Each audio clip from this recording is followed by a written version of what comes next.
할렐루야. 이 한 주간도 하나님이 주시는 은혜와 평강이 넘치는 복된 한 주간 되시기를 예수님의 이름으로 축복합니다. 한번 따라 하시겠습니다. 우리는 하나님의 한 가족입니다. 우리 옆 사람 바로 축복하며 사시겠습니다. 고맙습니다. 사랑합니다. 축복합니다. 네. 코로나 때문에 많이 힘드시지만 서로 사랑하고 축복하고 감사가 넘치는 그런 가운데 어려운 때를 잘 이겨낼 수 있기를 예수님의 이름으로 축복합니다. 아니 땐 굴뚝에 연기 날까 하는 속담이 있죠. 무슨 이야기입니까? 굴뚝에 연기가 나오는 것은 아궁이에 불을 뜰 때 가능한 일이라는 것이죠. 즉 어떤 결과는 반드시 원인이 있다는 겁니다. 그래서 원인 없는 결과는 없다. 요즘 전 세계를 재난의 도가니로 몰아넣은 코로나19는 원인이 있지요. 그냥 우연히 생긴 것이 아니라는 이야기입니다. 중국 우한시장에서 먹어서는 안 될 박쥐를 이렇게 잡아먹는 그로 인하여서 생긴 것이 아닌가 이렇게 추정도 하고 여러 가지 이야기들이 있는데 여하튼 인간의 욕심으로 말미암아 발생했다는 것도 알 수가 있겠고 이러한 인간의 욕심으로 발생한 이 코로나 감염병을 통해서 하나님이 인류를 심판하시고 섭리하신다는 이야기입니다. 우리 믿는 그리스도인들은 이 재난을 통해서 하나님이 심판하시는구나 라는 것을 섭리하시는구나 하는 걸 우리가 믿고 살아가지만 안 믿는 사람들은 아니 선하신 하나님이 그렇게 좋은 분이라면서 왜 재앙을 내리고 왜 인류를 심판한단 말인가 라고 그렇게 말하는 사람들도 있습니다. 여러분 생각은 어떠십니까? 오늘 이 세상에 일어나는 모든 일들, 사건, 사고들 속에 인류 역사 속에 우연처럼 보이는 일이 많죠. 우연히 일어난 것 같아요. 그러나 사실은 그 모든 사건, 사고, 재앙 이 모든 것들은 우연히 일어난 건 하나도 없는데 그러다 보면 내가 원치 아니하는 이런 사고, 어려움을 당할 때도 참 우리가 두려움 속에 살아갈 수가 있죠. 이런 세상에 살면서 우리가 두려움을 떨쳐버리고 어떻게 우리가 행복한 삶을 살아갈 수가 있겠습니까? 블레셋과 이스라엘 백성이 전쟁을 했습니다. 그런데 1차전에서 4,000명이 죽고 그래서 2차전에 이스라엘이 이제 여호와의 법궤를 가지고 나면 이길 수 있지 않겠느냐 생각하고 나갔지만은 3만 명이 전사했습니다.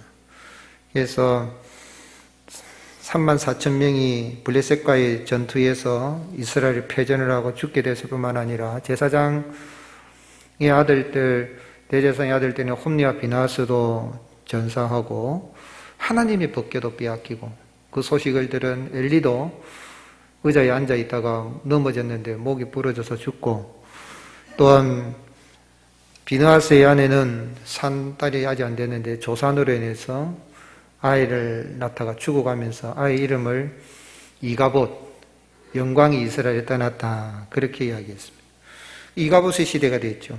하나님이 영광이 떠나버린 시대인데 오늘 그 말씀의 내용은 여호와의 법궤가 이제 블레셋에 이렇게 옮겨지고 빼앗겨서 왔는데 이 여호와의 법궤를 어디에 두었습니까?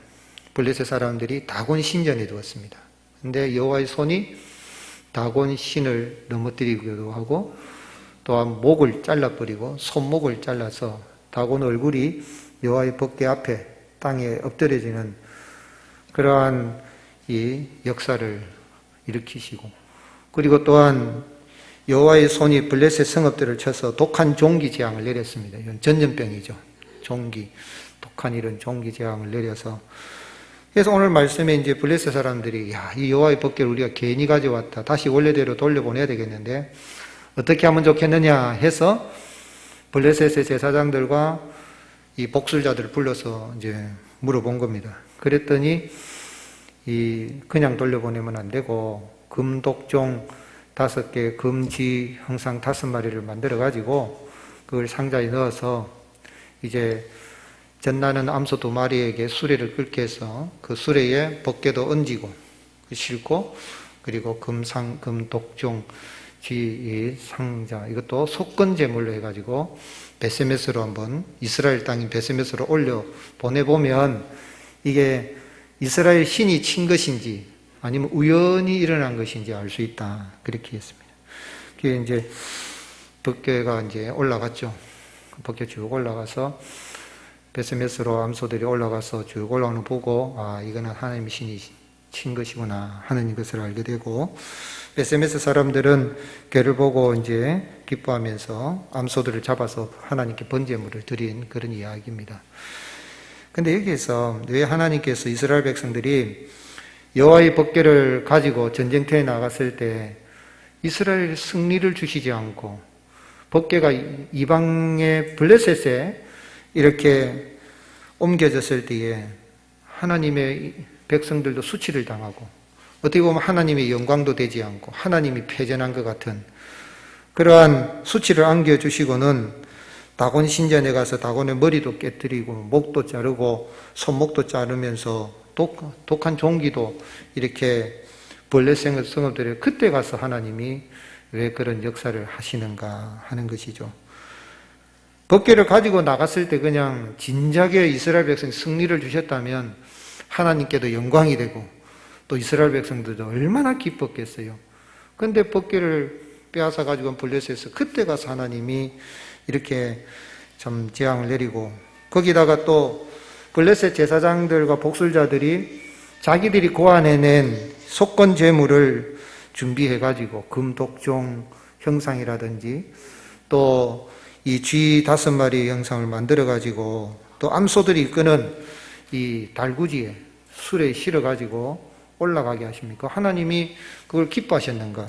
그걸 허용하십니까? 원래 법궤는 제사장들이 메고 가야 되는 거예요. 그런데 소달구지에 이렇게 실고 간다는 게, 그러면 하나님이 또 진노를 하셔야 되는데 또 하나님 가만히 계시고 암소들이 베세메스로 똑바로 올라가도록 하신 걸 보면 하나님이 기뻐 받으신 건가? 어떤 제사든 속건 제물로 금 덩어리로 만든 독종 형상이고 쥐 형상이니까 그래도 그걸 좋아하셨는가 하는 것입니다. 그게 법에 안 맞고 율법에 안 맞거든요. 레위기는 이제 속건제를 드리려면은 송아지를 잡아서 하나님 앞에 드려야 되는데, 속건제라는 것은 거룩한 성물에 대해서 죄를 범했을 때 속죄하는 게 속건, 건은 물건이잖아요. 그런 것인데 이방인들이 고안한, 제사장들이 고안한 그러한 것을 하나님 받으셨단 말인가. 그리고 또 이 세상에 일어날 때에 여러 가지 우연처럼 보이는 그런 일들, 재앙이 일어나고 전염병이 창궐하고 이런 세상에 살면서 우리가 어떻게 참 두려움을 떨쳐버리고 정말 평안하고 행복한 그런 삶을 살아갈 수 있겠느냐는 것이죠. 하나님이 이렇게 하신 것은 그 속건 제물, 금송아지, 금독종, 금쥐 이런 거를 바쳤기 때문에 하나님이 그 기뻐하셔서 가만히 계신 게 아니에요. 기뻐하시는 거 아닙니다. 잘못된 법에 따져보면, 율법에 따져보면 잘못된 것이지만 하나님이 그렇게 하신 것은, 하나님은 이스라엘 백성뿐만 아니라 블레셋 사람들, 이방인들 속에서도 하나님이 세상 모든 일을 주관하시고 섭리하시는 하나님이시라는 것을 이렇게 알게 하기 위함인 것입니다. 하나님이 모든 것을 섭리하신다. 그래서 9절 말씀에 보고 있다가 만일 걔가 그 본 지역길로 올라가서 베세메스로 가면 이 큰 재앙은 그가 우리에게 내린 것이요 그렇지 않으면 우리를 친 것이 그의 손이 아니라 우연히 당한 것인 줄 알리라 그랬어요. 여기 블레셋 사람들이 그들의 섬겼던 신을 깨뜨리고 또 재앙을 내린 분이 하나님이겠다는 걸 그들이 알았다면 이 법궤를 돌려보려고 할 게 아니라 야, 저 이스라엘 신이 진짜 신이네 하고 모셔야 될 거 아니에요. 그렇지 않겠어요? 야, 저 신은 정말 승리의 신이구나 그랬는데 그래 안 합니다. 그리고 빨리 돌려보내려고 한 이유가 뭘까요? 그것은 먼저 생각해 볼 수 있는 것은 다곤 신은 자신들의 신이고 이스라엘 여호와는 자기들의 신이 아니라는 거죠. 그러니까 3절에 보면 이스라엘 신의 궤, 이스라엘 신의 궤, 저건 우리 신의 궤는 아니래요. 다곤 목도 자르고 손목도 자르고 해서 야, 우리가 잘 섬겨야 되겠다 이렇게 생각할 수 있는데 그게 아니고 저 신은, 여호와는 이스라엘의 신이고 우리 신은 아니다. 우리 신은 누구라는 거야? 다곤이라는 거야. 못 버립니다. 우상 숭배하는 사람들이 못 버려요. 뻔히 알고도 못 버리는 거죠. 또한 두 번째는 다곤은 형상 우상이니까 눈에 보이잖아요. 근데 여호와 하나님은 눈에 안 보이잖아요. 그러니까 이게 여호와의 손이 친 건지 알 수가 없으니까 우연히 일어난 것인지 한번 알아보자. 눈에 보이는 증거를 찾고자 한 거예요. 오늘 우리 신앙이라는 거는 눈에 보이는 신이면 신이 아닙니다. 그렇잖아요. 제한이 되는데.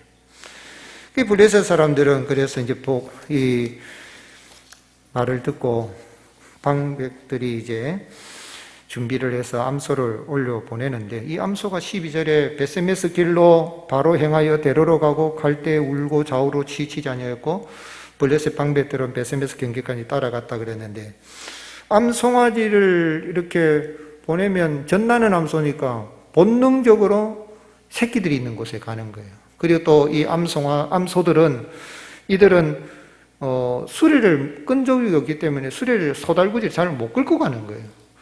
그런데 이들이 똑바로 가는 거예요. 누가 간섭하신 거예요? 하나님이 간섭하시고 하나님이 섭리하시는 것이죠. 그래서 지금 다곤 목이 잘리고 손목이 잘리고 그 다음에 독종 종기 재앙이 임한 건 우연히 일어난 것이 아니라 누가 섭리하신 것이라고요? 여호와 하나님이 섭리하신다는 거. 그걸 나타내신 거예요. 그래서 우리가 깨달아 알 수 있는 건 세상의 모든 일은 우연히 되는 일이 없어요. 우연이라는 거는 이것은 짝연자, 우연연자, 또 그 다음에 그를 연자, 그리하여 연자인데 아무런 인과관계가 없이 뜻하지 않게 일어난 것. 아무 인과관계가 없다는 거예요. 우리가 꿀떡에서 연기가 나려면은 아궁이에 불을 떼야 되는데 연기 나는데 아궁이에 불은 안 떼더라. 그런 일이 있다 하는 게 그런 거 우연이라는 거죠. 우연히 연기가 나더라. 근데 사실은 이 세상에 우연이라는 건 없는 거죠. 그래서 하나님이 모든 일들은 이렇게 원인과 결과에서 섭리하시는데, 섭리라는 건 뭐예요? 섭리라는 건 다스릴 섭자, 다스릴 이자입니다. 다스리고 하나님이 다스리신다. 그래서 섭리라는 그 용어는 하나님께서 세계를 이렇게 인류를 구원하기 위해서 인간을 대신하여 정연하게 다스리는 것. 즉 하나님께서 하나님의 백성들을, 인류를 구원하기 위해서 하나님의 뜻 가운데서 이끌어 가시는 것. 우연스럽게도 우리 보이지만은 우연이 아니라 하나님이 이끌어 가신다. 그래서 하이델베르크 요리문답 제27문에 하나님의 섭리란 무엇인가? 섭리란 뭐냐? 섭리란 하나님께서 항상 지니고 계신 전능하신 능력으로 하나님께서는 그것으로 하늘과 땅의 모든 만물을 어떻게 해요? 붙드시고 다스리신다. 그러니까 무슨 이야기에 따라서 꽃잎, 풀잎, 비와 가뭄, 풍년, 흉년, 양식과 음료, 건강과 질병, 번영, 궁핍 모든 것들이 사실상 우연히 다가오는 것이 아니라 그의 자애로운 손길로부터 오는 것입니다. 예. 그러면 하나님의 섭리를 깨닫는 게 왜 중요합니까? 그것은 28문에 하나님의 창조의 섭리를 알므로 얻는 유익이 뭔가? 먼저 뭐예요? 범사에 감사가 되는 거예요. 우리 하나님이 코로나19 일으켜지지만 하나님 감사합니다. 하나님이 살아계신 걸 보여주십니다. 또한 재난이죠. 어렵지요. 역경에 처할 때는 뭐 하게 됩니까? 인내하게 되는 거예요. 참는 거죠. 목사도 숨이 턱턱 차게 마스크 쓰고 설교를 해야 되고 성도님들도 막 이렇게 막 숨이 차는 가운데서 찬송 불러야 되고 예배를 드려야 되는데 이 또한 지나가게 하시는 때가 있으리라.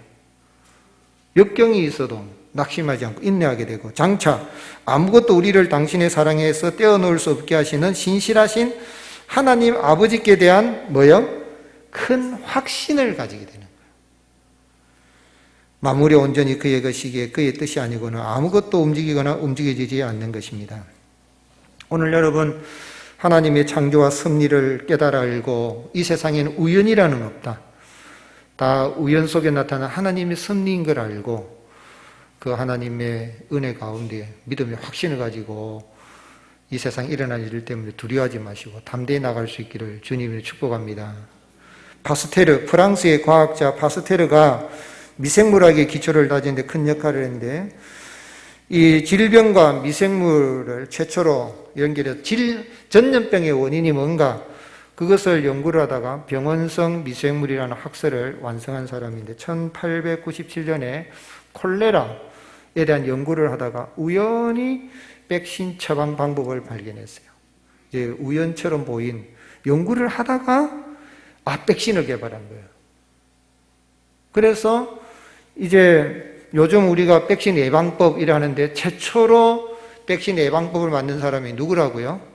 파스테르. 요즘은 파스테르 우리 때문에 뭐 시끄럽고 하던데. 파스테르. 근데 이걸 돈방석에 앉은 거죠. 어떻게 보면 백신에 대해서 이제 개발했으니 돈 벌게 된단 말이에요. 비트코인은 저리 가라예요. 그런데 이걸 공짜로 공표를 다 한 거예요. 사람들이 빨리 처방을 받을 수 있도록. 그러니까 사람들이 이야, 파스테르 대단하다 그런 거예요. 돈 버는데 백신을 이용해 먹었다면 아주 나쁜 과학자로 됐을 건데 다 존경을 하니까 시기심을 가지고 있는 이 다른 이제 과학자가 이야기한 겁니다. 아니, 우연히 발견한 건데, 파스테르가 그 백신을 처방한 방법 우연히 발견한 건데 그거 가지고 돈 벌면 안 되지.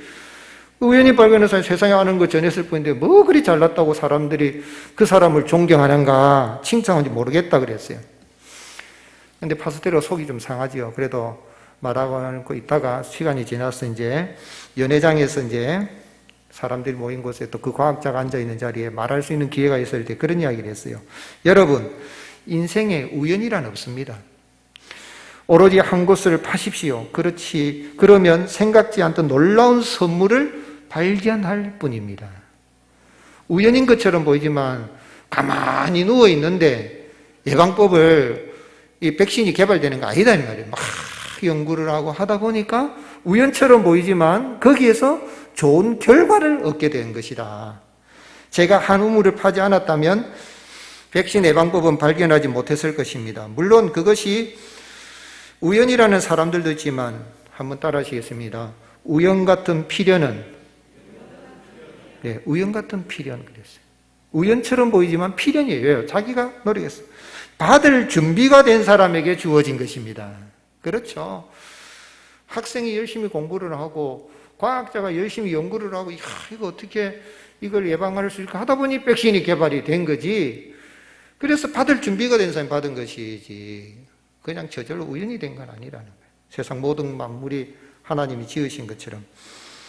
우리 하나님께서 파스테르를 통해서 이런 예방 백신도 개발하게 하시고 은혜 주셨는데 결국은 크고 작은 모든 일들은 다 하나님의 뜻과 계획 속에 하나님이 섭리하고 계시는 거예요.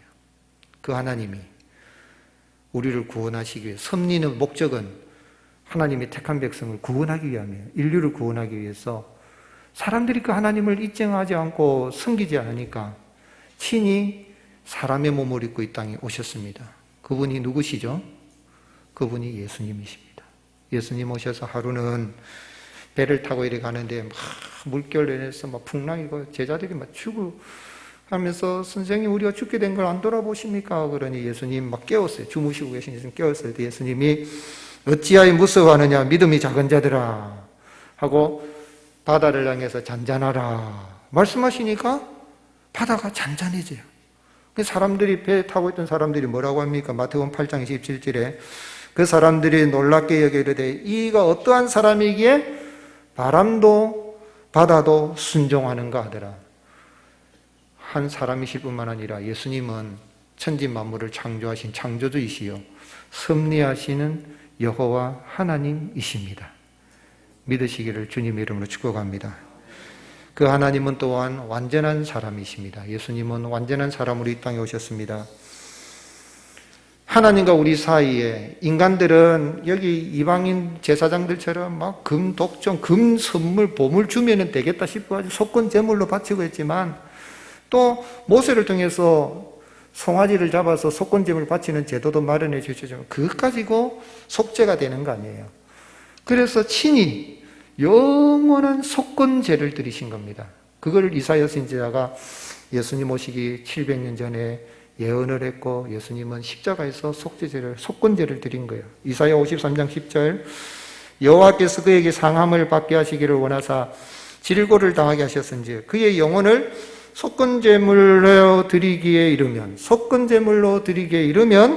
그가 씨를 보게 되며 씨는 믿는 자들을 하나님의 자녀들을 보게 되며 그의 날은 길 것이요 또 그의 손으로 여호와께서 기뻐하신 뜻을 성취하리로다. 우리 예수님 오셔서 섭리하시는 하나님이시지만 동시에 완전한 사람으로서 그의 몸을 그의 영혼을 속건제물로 드려서 우리로 하여금 믿어서 하나님 앞에 담대히 나가고 하나님의 자녀됨의 권세를 누리게 하여 주신 것입니다.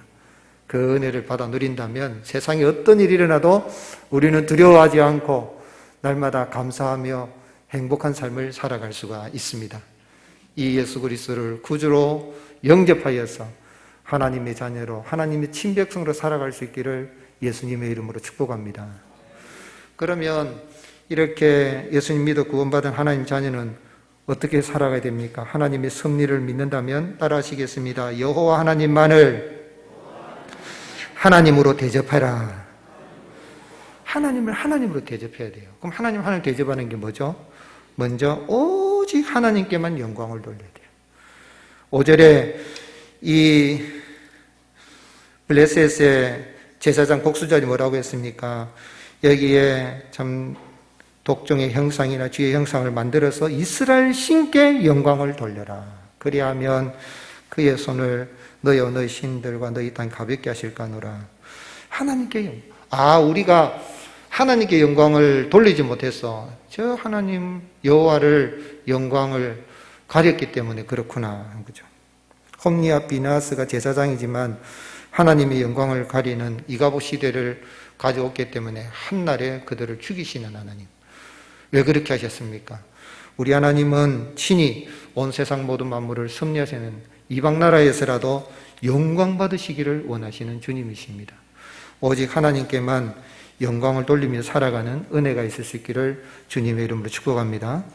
미켈란젤로 잘 아시죠? 르네상스 시대 거장 미켈란젤로가 그가 만든 작품에는 사인을 안 했대요. 대부분 보면 미술 작품 같으면 사인을 해놓잖아요. 제일 마지막에 사인을 안 했다는 거예요. 처음엔 사인을 했어요.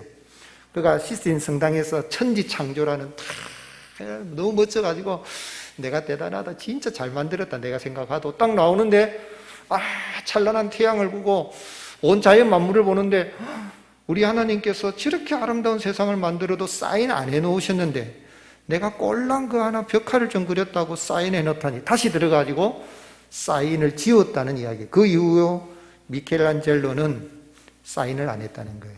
오늘 여러분, 내가 아무리 위대한 일을 해도 내 이름은 사라지고 오직 누구에게만 영광요?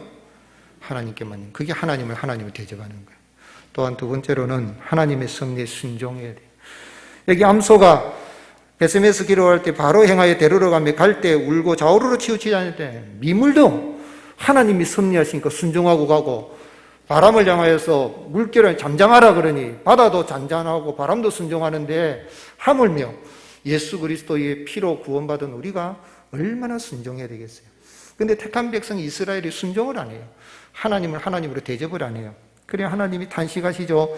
이사야 1장 3절에 소는 그 임자를 알고 나귀는 그 주인의 구유를 알고만은 이스라엘은 알지 못하고 나의 백성은 깨닫지 못한다. 소도 임자를 알고 나귀도 주인의 구유를 알고 그래 잘 따르는데 어째 내 백성 이스라엘은 나를 모르고 이렇게 불순종하느냐 하고 탄식하신 거죠. 예수 그리스도의 피로 구원받은 우리 하나님의 섭리를 믿는다면 하나님의 뜻에 미물도 순종했는데 온전히 더 순종하고 나가는 은혜가 있어야 될 줄로 믿습니다.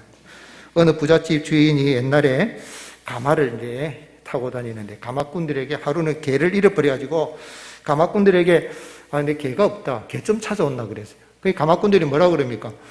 아이고 주인님, 우리가 가마꾼이지만 가마 끌기 위해서 지금 개 찾으러 우리가 어디 부름받았습니까? 개 못 찾습니다. 이래야 돼요. 그래? 그러면 좋다. 개는 내가 찾을게. 그런데 가마 타고 내가 찾아야 되겠다. 너희들 가마 끌어라 이래야 되는 거예요. 하루 종일 가마를 메고 주인 따라 개 찾으러 같이 간 거예요. 개가 없어요. 이튿날도 없고 사흘도 없고 이제 그래가지고 이제는 돌아와서 이 가마꾼들이 주인님, 우리가 잘못했습니다. 주인님 집에 가만 계십시오. 개는 우리가 찾아올게요. 그동안 개 고생했다 이 말이죠. 무슨 이야기입니까? 하나 이야기지만 여러분 하나님 말씀하실 때에 처음부터 순종하면 뒤에 고생 안 합니다. 가라 그러면 가고 멈추라 멈추고 민물도 순종했는데 그 이상 우리는 순종하신 예수 믿어 구원받았으니 순종하고 나가면 하나님 영광되고 우리가 하는 길에 형통한 역사가 일어나게 됩니다. 마지막으로는 기쁨으로 여호와 하나님을 예배하는 거예요. 그게 하나님을 하나님 대접하는 거예요. 우리가 코로나 시대지만 왜 마스크 쓰고 숨이 푹푹 차면서도 찬양하고 기도하고 왜 이렇게 몸부림을 쳐요? 하나님 기쁨으로 우리 하나님이 섭리하신다. 13절에 베세메스 사람들이 골짜기 밀을 베다가 눈을 들어 별을 보니까 7개월 만에 돌아오거든요. 하나님 영광 떠난 줄 알았는데 괴가 오는데 제사장들이 매야 되는데 그게 아니고 달구지 소달구지에 끌려가지고 먹고 싣고 오는 거 보면 이야 이제 하나님이 돌아오셨다 생각하는 거예요. 너무 감사해가지고 14절 15절에 암소들을 번제물로 여호와께 제사를 드리고 또한 레위 사람들은 법궤를 또 금보물 그 상자는 큰 바위에 놓고 여호와께 번제와 다른 제사를 드렸다. 예배지요. 하나님께 7개월 만에 하나님이 스스로 영광차지. 오늘 여러분 모든 제사에는 속죄의 의미가 있습니다. 베세메스 암소보다도 더 위대한 속건제를 드리신 예수 그리스도를 믿어서 거룩한 백성이 되고 제사함 받았으니 그 은혜 감사여서 우리 주님의 이름으로 예배하며 나갈 때 기쁨으로 예배할 때 우리 주님 영광 받으시고 우리가 하는 일에 큰 은혜와 복을 주십니다. 중국의 가정교회에서 있던 일입니다. 한 30명 정도 지하 몰래 숨어가지고 가정교회에서 예배 드리는데 어느 집에 이제 아들과 어머니가 열심히 예배 참석했는데 부인이 집을 자꾸 비우니까 남편이 속이 사는 거예요. 그래서 내가 다음에 며느리 볼 땐 절대로 예수 안 믿는 내가 며느리를 봐야 되겠다 그랬어요. 그 아들은 아버지 예수님 잘 믿는 며느리를 봐야 아버지가 참 좋습니다. 그런 효부가 됩니다. 그랬더니 근데 아들도 말 안 듣고 엄마도 말 안 듣니 남편이 화가 나가지고 공안에다가 중국 공안에 고발을 해버렸어요. 다 잡혀갔어요. 다 발각이 돼 30명 크리스찬들이 다 잡혀가가지고 이제 벌금형을 받았어요. 벌금을 받았는데 이 가정교회 교인들이 돈이 없잖아요. 우리는 그냥 돈은 못 되니까 그냥 구류 살겠다 하고 몸으로 때우겠다고 유치장이 있어요. 근데 예수쟁이들이 잘하는 게 뭡니까? 기도하고 찬송을 잘하잖아요. 유치장에서 찬송 하나님 앞에 박수치고 찬송하고 하니까 고막은 유치장에 아닌 다른 죄수들까지 다 전도가 돼버렸어요. 근데 문제가 이제 시끄럽지. 찬송 부르지, 기도하지, 시끄러우면 떠들지 말아야겠도 찬송하고 기도하지. 또 삼시세 밥도 줘야 되지. 경찰이 할 일이 아니라. 그래가지고 남편을 불렀어요. 아니, 이까지 고발을 해가지고 다 데려가라. 그래가지고 다 풀려났다는 일화가 있습니다. 여러분, 하나님께 예배드리고 나가면 우리 하나님은 살아계셔서 모든 것에 역사하시고 섭리하신 주님을 믿으시기를 주님의 이름으로 축복합니다. 그 하나님, 우리 성도님들이 은혜 주셔서 코로나19로 재난이 들고 어려움이 있지만 하나님께는 영광이 되고 풍성한 복을 받아 누리는 은혜가 있을 수 있기를 예수님의 이름으로 축복합니다.